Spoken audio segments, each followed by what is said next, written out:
Assalamualaikum warahmatullahi wabarakatuh. Di sini kita akan mempresentasikan hasil diskusi kelompok. Di sini kita dari kelompok 2 yang bertema obat salep. Perkenalkan, nama saya Kinanti Bilibina Ramadhani dengan NIM I1C025208. Adapun tujuan pembelajaran yaitu menjelaskan konsep dasar reaksi kimia dan perubahannya, mengenal sifat dan karakteristik asam dan basa, memahami peran energi dan faktor yang mempengaruhi laju reaksi. Selanjutnya, di sini saya Citra Kirana Putri dengan NIM I1C025196. Di sini juga ada cara pengerjaan dan perhitungan obat. Nah, formula yang akan kita gunakan di sini adalah salep hidrokortison dengan 1% dengan jumlah total sediaan sebanyak 30 gram. Bahan aktif yang digunakan yaitu hidrokortison serbuk. Sedangkan basis yang digunakan adalah vaselin album. Cara pengerjaan selanjutnya, karena kadarnya itu yang diminta adalah 1%, artinya setiap 30 gram sediaan mengandung 1 gram hidrokortison. Dengan demikian, membuat 30 gram salep, jumlah hidrokortison yang dibutuhkan adalah 1% dikali dengan 30 gram, yang hasilnya 0,3 gram atau 300 mg. Sehingga jumlah hidrokortison serbuk yang diperlukan adalah 0,3 gram dan sisanya yaitu 29,7 gram dipenuhi dengan vaselin album dengan sebagai basis. Setelah itu, di sini nama sediaannya adalah salep. Zat aktifnya terdapat hidrokortison. Setelah itu ada zat pendukung. Terdapat setil alkohol, metil paraben, propilen, glikol, dan air murni pada krim hidrokortison standar, serta obat lain seperti asam salisilat, sulfur, mikonazol, neomisin, kloramfenikol, dan oksitetraskilin.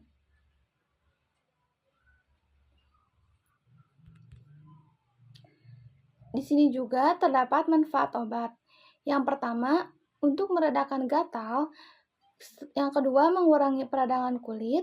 Yang ketiga, mengurangi reaksi gigitan serangga. Yang keempat, meringankan eksim dan dermatitis. Yang kelima, membantu psoriasis ringan. Dan yang terakhir, mengobati reaksi alergi kulit.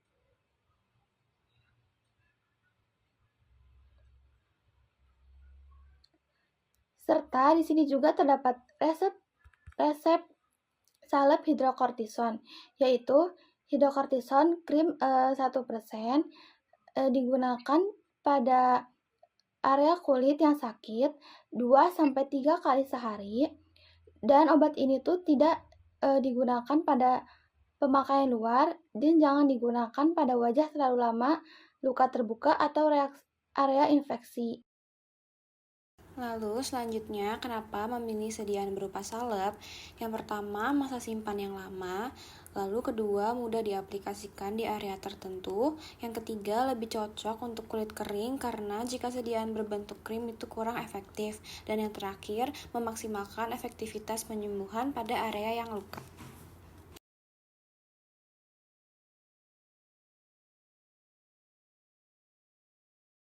Dalam pembuatan dan penggunaan salep, ada 3 hal penting yang harus kita perhatikan agar obat bisa bekerja dengan baik dan aman, yaitu dosis obat, bentuk sediaan, dan cara penggunaannya. Jikalau salah satu saja tidak tepat, bisa memengaruhi efektivitas terapi maupun keselamatan pasien. Yang pertama, jika kurang dosis obat yang diberikan, obat tidak bisa bekerja secara maksimal.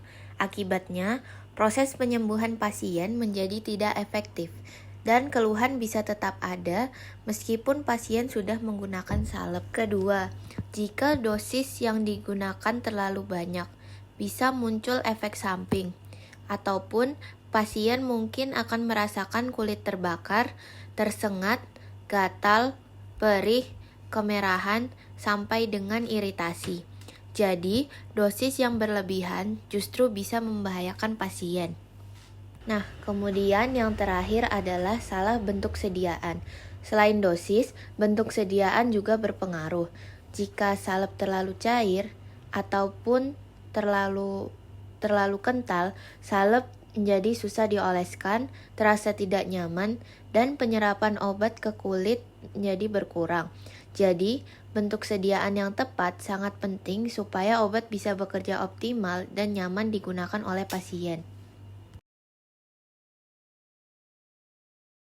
Selanjutnya, kesimpulan, obat salep adalah obat yang mengandung zat aktif hidrokortison serta zat pendukung seperti setil alkohol, metilparaben, propilen, glikol, dan air murni. Yang kedua, obat salep juga memiliki banyak manfaat, salah satunya untuk meredakan gatal. Sangat cocok digunakan untuk kulit kering.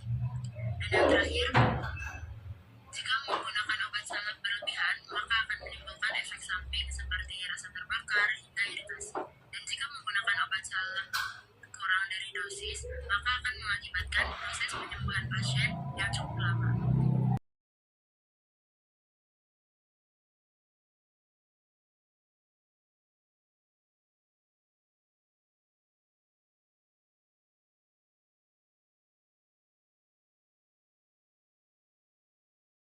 Mungkin cukup sekian dari kelompok kami. Kurang lebihnya mohon maaf. Wassalamualaikum warahmatullahi wabarakatuh.